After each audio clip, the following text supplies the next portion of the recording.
Écoutez le monde changer. Faire la fête, ça manque définitivement aux Français. Depuis 3 mois, on le constate, explosion des PV pour tapage nocturne et fêtes clandestines, plus 146% de verbalisation dans la capitale. Chaque week-end depuis quelques semaines, la police met fin à des fêtes clandestines un peu partout en France. Le phénomène concerne particulièrement la capitale et la petite couronne. Gladys Lafitte, bonjour. Bonjour. Depuis la fermeture des bars à 22h en septembre, la préfecture de police de Paris a procédé à 1880 verbalisations pour tapage nocturne. C'est 55% de plus que sur la même période l'année dernière. Et oui, c'est considérable, et encore plus à Paris intramuros, plus 146% de verbalisation.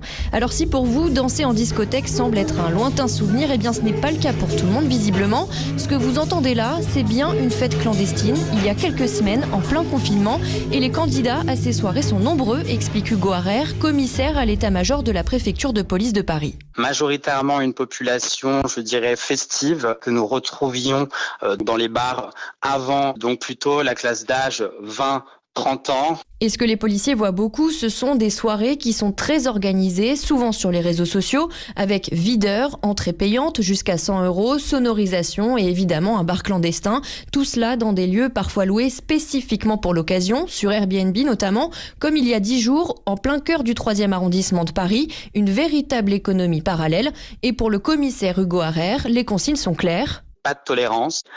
D'une part, les conditions sanitaires ne sont clairement pas respectées dans ces soirées et également des obligations d'évacuation, d'alerte incendie qui ne sont absolument pas réglementaires. Il en appelle donc au civisme de chacun, surtout pour le nouvel an sous couvre-feu et sans rassemblement sur les Champs-Élysées cette année.